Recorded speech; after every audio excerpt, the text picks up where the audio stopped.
con l'onorevole Carlo Fundoni, sempre una delega in regione per quanto riguarda lo sport.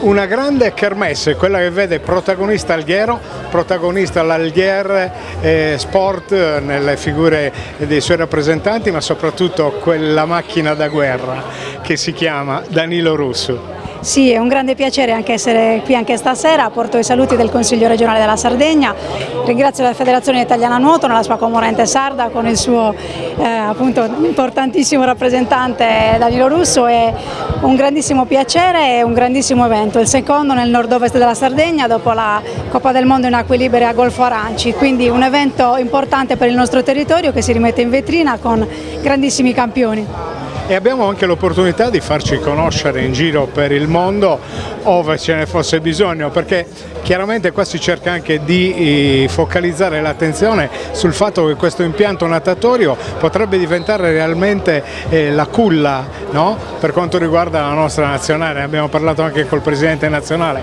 è davvero una cosa importante. Io credo che ci sia massimo impegno da parte delle istituzioni sia a livello nazionale che regionale che cittadino di creare tutte le condizioni perché gli impianti possano ospitare grandi eventi che sono sicuramente un richiamo importantissimo per la nostra regione che, diciamo la verità, ha tutti i requisiti per vendersi da sola, ma sicuramente eventi importanti come questo sono un valore aggiunto.